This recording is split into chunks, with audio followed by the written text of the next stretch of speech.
be to the living God. Glory be to the living God. Glory be to the living God. Glory be to the living God. Bonjour, mon nom c'est Claver Elanga. Je suis écrivain. Je suis également serviteur de Dieu, auteur chrétien. Et présentement, je suis manager at the United States Postal Service à New York City, aux États-Unis d'Amérique. Bienvenue à la petite interview.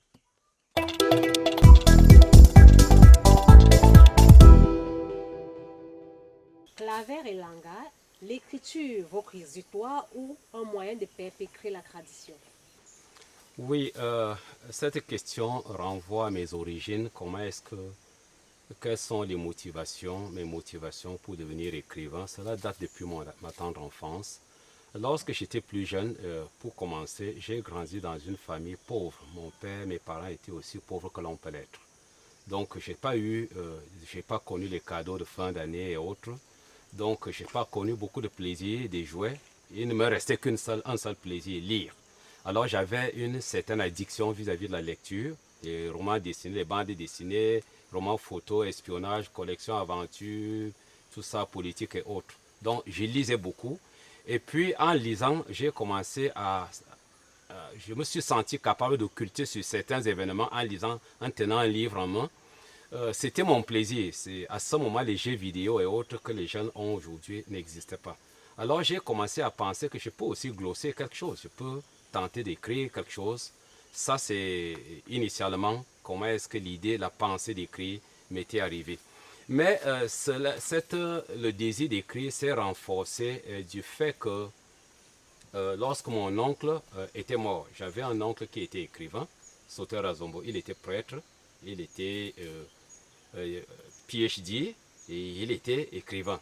Alors je me plaisais à le regarder agir et à la fin j'ai commencé à lire ce qu'il avait, et lorsqu'il est mort, c'était un grand choc pour moi. J'ai senti comme un vide qu'on créait en moi. Je me suis dit, mais au fait, pourquoi Dieu permet-il que le phare de notre famille, de notre village, vienne à mourir subitement? Nous avons perdu donc un érudit, nous avons perdu un aîné, nous avons perdu quelqu'un qui pouvait nous conseiller.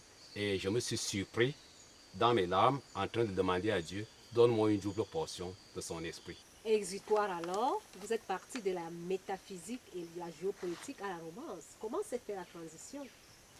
Oui, je lisais beaucoup des romans. J'aime les histoires de rencontres, dating game, comme on dit chez nous.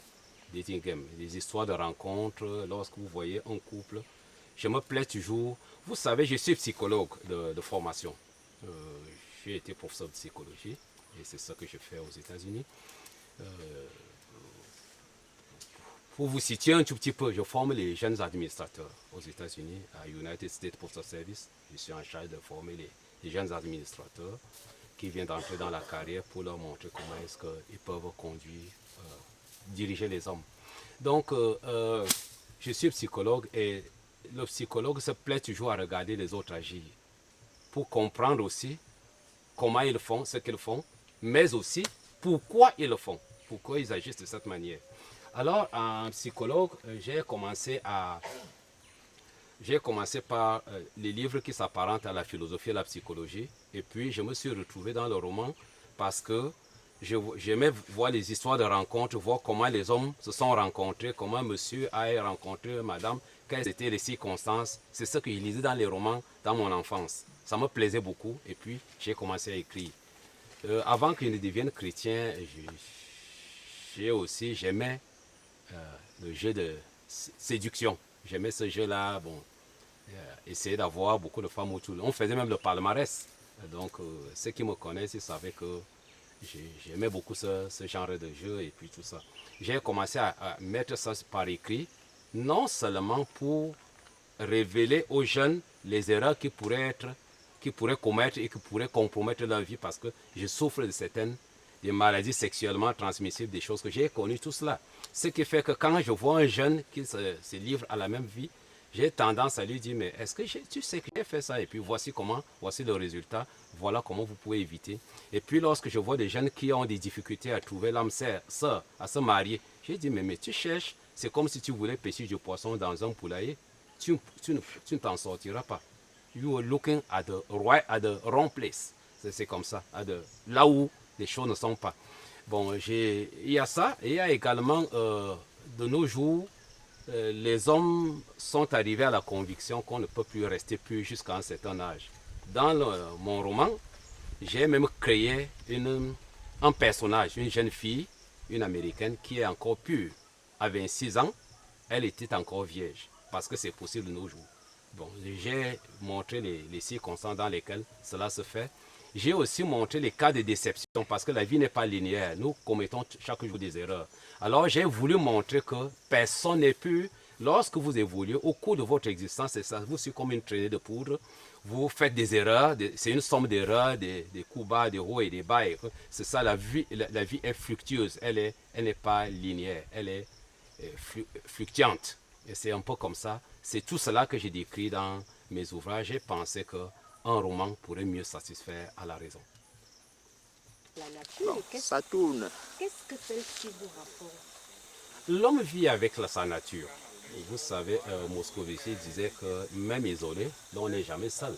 On est toujours en coplaisance, c'est-à-dire en rapport, en relation réelle ou symbolique avec sa société d'appartenance. Il s'agit de la société du dehors comme celle du dedans, c'est-à-dire nos représentations. Lorsque vous avez grandi dans un environnement, vous voyez, je suis ici dans mon village. Si vous regardez la nature, vous voyez dans le feuillage et dans la zone équatoriale, j'ai mis plein. C'est ici que j'ai fait une grande partie de mon existence. Je communiais avec la nature. Et la nature a un effet thérapeutique sur l'individu. Ça rafraîchit la mémoire, ça rafraîchit la conscience. Et beaucoup de maladies, de pathologies sont guéries rien que par le bain avec la nature. Il y a une communication avec les arbres, les plantes, les herbes, l'environnement, le cadre familial, ces papillons et tout, ces chasse-mouches. On voit avec un chasse-mouche en main. J'aime bien ce cadre-là.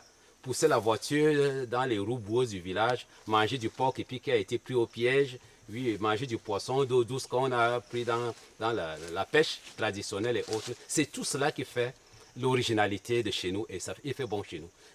Davantage pour quelqu'un qui vit à New York City. New York City, c'est un cadre où tout va rapidement. Vous vivez au milieu de tout est artificiel, des immeubles géants, vous vivez dans les vitres, tout ça, tout est artificiel. Ici, tout est naturel, nous mangeons de la bonne nourriture, il fait bon vivre.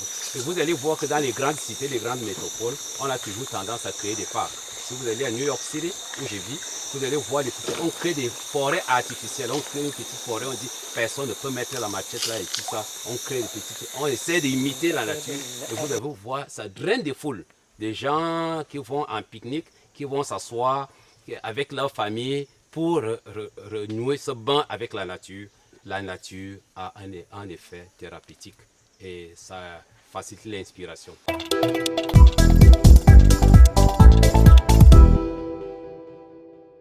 Alors, vous avez eu envie de transmettre les valeurs de la tradition africaine. Oui, en particulier. Absolument, absolument. J'ai le devoir, sinon l'obligation, de pérenniser les valeurs africaines, de les défendre et de les vendre à l'extérieur. Parce que le monde occidental ne connaît pas ce qui se passe en Afrique. L'idée qu'ils ont de l'Afrique, c'est que nous vivons dans les broussailles avec les animaux. Ils ne connaissent pas, ils ne savent pas, ils ne connaissent pas les philosophes africains. C'est nous qui sommes le ciel et la philosophie. Je ne vous l'apprends pas, beaucoup l'ont dit avant moi, l'Égypte pharaonique, c'est le berceau de la civilisation universelle. Cela va sans contredire. Peut-être que vous ne savez même pas que Jésus était noir. Vous ne le saviez pas. Peut-être au cours de notre entretien, j'aurai l'occasion de vous le dire davantage. À quel moment avez-vous compris que la Bible n'est pas incompatible à ce qu'ils appellent la tradition de chez nous? Si vous voyez bien toute la tradition biblique, elle est africaine. Lorsque vous voulez faire la paix avec votre père, vous avez offensé votre père, un oncle ou c'est pas moi. On vous dit non, fais un sacrifice, demande pardon à ton père. Qu'est-ce qu'on fait? Tu offres un animal, tu offres une bête, on égorge la bête. Très souvent, on prend le sang, on asperge sur toi et autres, et on prononce des paroles de bénédiction qui enlèvent la malédiction. Immédiatement, la malédiction s'en est allée et le sang de l'animal refait la paix avec vous. C'est ce que la Bible dit, le sang de Jésus qui refait l'alliance entre l'homme et son Créateur. C'est l'agneau de sacrifice. Donc, si vous voyez dans l'Ancien Testament, il fait des sacrifices d'animaux, c'est une tradition purement africaine. Le monde occidental ne connaît pas ça. Il y a beaucoup de théories comme ça dans la Bible. Donc, la Bible n'est pas en déphasage avec la parole de Dieu. Seulement, ce que je pourrais peut-être amener les hommes à comprendre, ceux qui pratiquent la tradition africaine, c'est qu'il faut que Jésus prenne la place des ancêtres. Lorsque on substitue les ancêtres à Jésus, Jésus prend la place, immédiatement on est en phase avec Dieu, parce que c'est le seul nom qui a été donné dans le ciel, sur la terre, aucun autre nom en dehors de Jésus. Donc la Bible n'est pas en contradiction. Seulement, lorsque les Occidentaux arrivaient ici, ils savaient qu'ils devaient nous présenter la Bible et puis maintenant tout radoucir nos mœurs. Et puis maintenant, ils pratiquaient les abus. C'est un peu comme, c'est le business. Donc là, il ne faut pas confondre la religion, l'évangélisation et le business. Il y a une différence entre la religion et la foi chrétienne. La foi chrétienne, c'est une obéissance aux prescriptions divines. L'homme se soumet à ce qui est écrit dans la Bible. Et dès que l'on se soumet, immédiatement la prospérité commence. Je vous ai dit dans les débuts que j'ai commencé comme instituteur adjoint, c'est-à-dire maître d'école, moniteur d'école. Beaucoup de mes camarades de l'ENIA, de Bolova, sont encore instituteurs de brousse. Et après, j'ai évolué grâce à la parole de Dieu, parce que la parole de Dieu dans Josué 1:8, il dit que ce livre de la loi ne s'éloigne point de ta bouche, médite-le jour et nuit pour agir fidèlement selon tout ce qui est écrit. C'est alors que tu auras du succès dans tes entreprises, c'est alors que tu réussiras. Quiconque essaye d'évoluer dans ce sens, il arrivera au même résultat. C'est une vérité mathématique.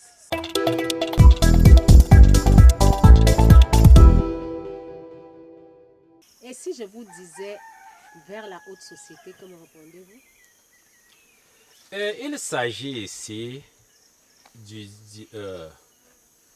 dilemme d'un jeune homme dans cet ouvrage vers la haute société, un jeune homme ambitieux qui voulait devenir grand. Il voulait changer son statut social. Il rêvait de glamour, de tapis rouge, des ovations, d'être célèbre, d'avoir la fortune, de fréquenter les grands milieux. Mais il multiplie les désillusions. Ce qu'il ne savait pas, il évolue vers la haute société. Il mettait tout en œuvre, autodidacte. Il mettait tout en œuvre pour arriver à accéder à la haute société, mais il ne savait pas que lorsqu'il y arriverait, il s'en trouverait mal. Il aurait probablement besoin de redescendre. Et c'est ce qui fatalement lui est arrivé. Romain, c'est mon acteur. Et il arrive à la haute société. Il se rend compte qu'il faut en payer le prix. Mais le prix, c'est quoi? Il ne savait pas que pour être célèbre, on doit parfois faire des sacrifices humains. On doit parfois accepter l'homosexualité. On doit parfois manger la chair humaine, cannibalisme. On doit boire du sang humain. Il ne savait pas que le breuvage des chefs d'État, des grands hommes, des membres du gouvernement, c'est le sang. Il ne le savait pas. Jusqu'au moment où il accède à la haute société, il les roule auprès des milliards et il se rend compte, mais c'est ça la haute société. Alors il veut retourner, on dit, tu ne peux pas retourner. Tu dois avancer. Il n'y a pas possibilité de recul. C'est ce dilemme que j'ai décrit dans l'ouvrage. Mais dans le même temps, ce jeune homme veut se marier. Et vous voyez quelqu'un, il est donc sélectif dans ses fréquentations. Il n'arrive pas à trouver la femme idéale. Et toutes les femmes, aucune ne répond à son standard. Celle-ci, la première, elle est illettrée. La deuxième, elle est instruite, mais elle est infidèle. La troisième, elle a beaucoup d'enfants. La quatrième, elle est sorcière, elle est de la haute société. Elle a un yacht privé, mais elle est sorcière, elle est dans les fréquentations des écoles initiatiques et autres, des pratiques culturelles bizarres. Donc, il ne pouvait pas vivre en harmonie avec elle, qui tantôt elle a l'odeur de poisson, elle se transforme en monstre marin et tout ça là. Il s'est dit non, bien que je veuille arriver à la haute société, elle m'y a amené, mais je ne peux pas tenir. Une autre qui est trop vieille et autre. C'est comme ça, ceci dilemme, il n'arrive pas à trouver la femme idéale, jusqu'au moment où il va à la fin du roman comprendre que j'ai moi-même des carences, des insuffisances. Il n'existe pas de femme parfaite. Et il a vécu beaucoup d'expériences à la fin, et ces expériences, certaines d'entre elles sont douloureuses. Il commettrait des erreurs au fur et à mesure qu'il est de son évolution. À la fin du roman, il réalise que, mais c'est donc ça. Le problème, c'est à moi. Et j'ai laissé volontairement, et je me garde de vous dire la fin du roman parce qu'il y a un déclic. Tout le roman est un suspense. Suspense, suspense, suspense. Vous ne prévoyez pas ce qui va arriver. À la fin, la levée du voile, je découvre la dernière page, je découvre, donc je lève le voile et je découvre tout ce que... Il se rend compte que... Donc la bénédiction de mon oncle, c'est ça qui m'a accompagné, qui s'est accompli. Donc quand mon oncle me lavait auprès de l'eau, quand il me prononçait des paroles de bénédiction, tout ça là, donc ça devait avoir effet. Il comprend dans sa tradition, il vient comprendre cela quand il est dans le monde occidental, à New York City. Il comprend et il veut retourner à ses sources. Il pleure parce que toutes les personnes qui lui ont donné, porté de l'aide, qui ont voulu le conseiller, sont parties, sont mortes, il les a perdues. Il commence à pleurer, il se rend compte que... Donc, en fait, c'est ça la haute société. Ce dilemme de ce jeune homme qui voulait évoluer, qui c'est une marche vers la haute société. Et qui dit marche, dit étape. On va par sissiparité, par étape graduelle, jusqu'au moment où on arrive à une phase où on comprend tout, tout est dévoilé. Mais j'ai aussi caché des petits ingrédients spirituels à l'intérieur. Il y a aussi beaucoup de géopolitique qui intervient parce que lorsqu'on parle de la haute société, on va parler des conflits mondiaux, conflits internationaux, l'Irak, la Corée du Nord, et puis la Russie, Donald Trump, les présidents et autres qui ont existé dans le monde actuel et autres, des grands conflits, la Chine et autres, et qu'est-ce qui se passe et autres, tout cela y passe parce que c'est des choses qu'on traite lorsqu'on est dans certains milieux du monde du pouvoir. C'est un peu ça l'enjeu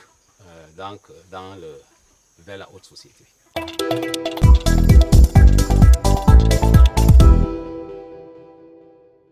Best-seller aux États-Unis, qu'est-ce que cela représente pour un jeune Africain camerounais comme vous? Oui, c'est une question extrêmement pertinente parce que, effectivement, lorsque je soumettais le livre qui m'a donné le best-seller aux États-Unis, lorsque j'arrivais, je soumettais mon ouvrage à Zolon Press. Dieu est illogique. Bon, en anglais, c'est Is God Logical. Je soumettais cet ouvrage en lecture et mon Dieu, nous n'avons pas de temps. Nous n'avons pas de temps de lire. Nous sommes très pris. Nous recevons des milliers de manuscrits chaque jour. Nous sommes élitistes. Nous voulons des gens, des ouvrages qui peuvent nous faire gagner les prix. Nous nous excusons, on ne peut pas lire votre ouvrage. J'ai dit, mais tentez quand même de lire. Je pensais que l'ouverture intellectuelle que vous avez vous oblige à examiner quelque chose avant de porter un jugement. Ils disent, nous n'avons pas besoin de philosophie, tu ne peux rien nous enseigner. Il n'y a rien en Afrique. Nous ne croyons pas qu'il y a la science en Afrique. Excusez-nous, vous pouvez publier votre livre en Afrique et puis ça va se vendre là-bas. J'ai dû supplier, ils disent, non, écoutez monsieur, un jour quelqu'un a été extrêmement acerbe, il a été caustique pour me dire, écoutez, nous ne publions pas les gens qui viennent d'ailleurs, ce n'est pas courant chez nous.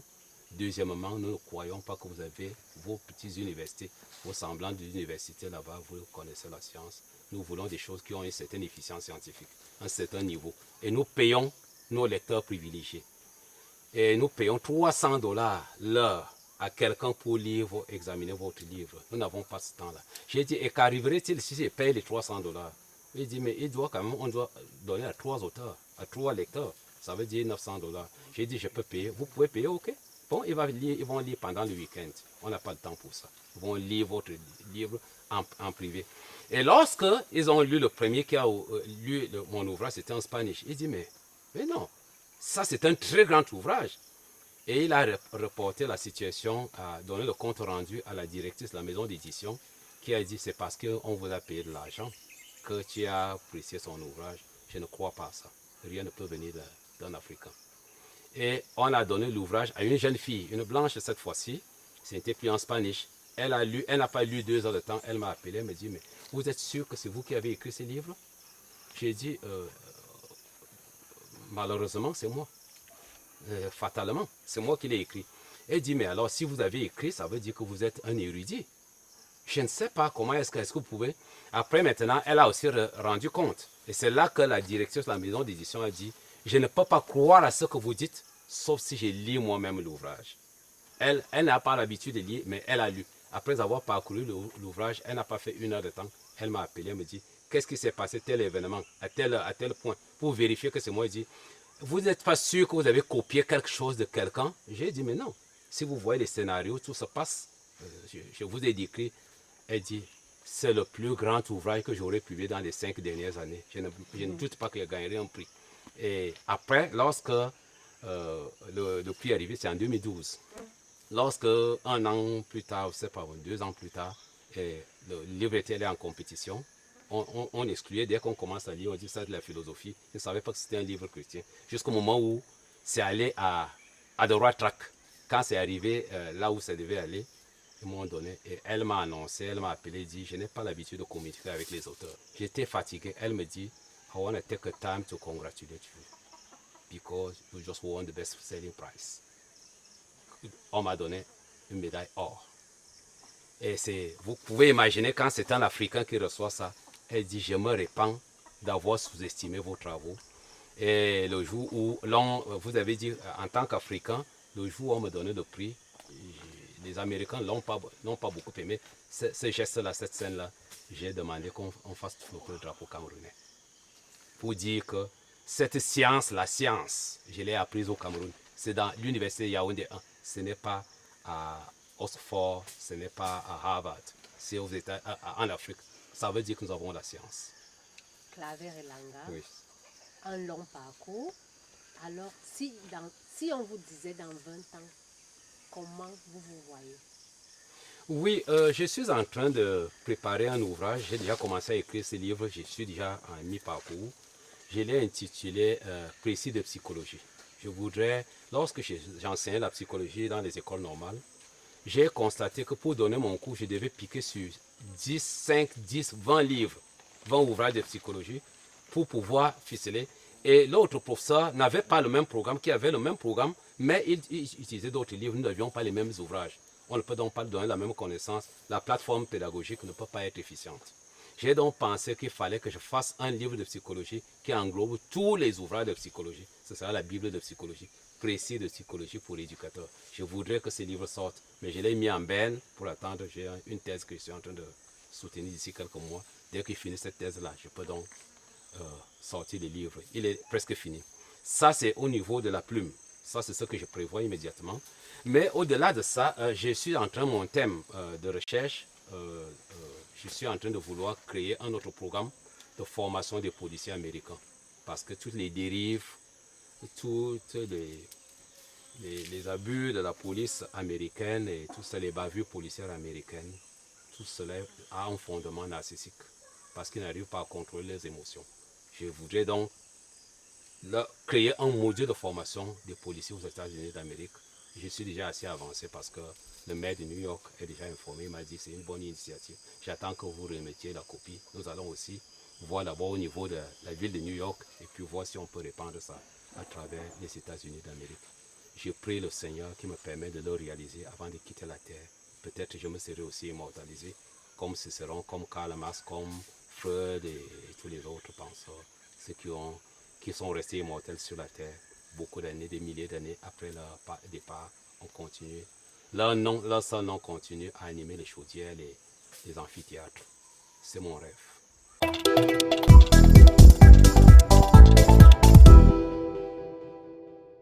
Je suis Claver Elanga. Avant de vous quitter, pour conclure la petite interview, je voulais rappeler ici aux uns aux autres, pour ceux qui peuvent s'en inspirer, c'est que le monde est convaincu de nos jours que la seule voie, la seule manière d'arriver, d'évoluer socialement, c'est pas la corruption, c'est pas la fraude, c'est pas les ordres initiatiques. Il y a une autre voie. Croyez-moi, il y a une autre voie par laquelle on peut passer. C'est l'obéissance à la parole de Dieu, c'est-à-dire par Jésus-Christ. Si vous pratiquez la sainteté, vous suivez rigoureusement ce qui est écrit dans la Bible, vous arriverez au même résultat. Et je souhaite que les uns et les autres se tournent un petit peu vers Jésus.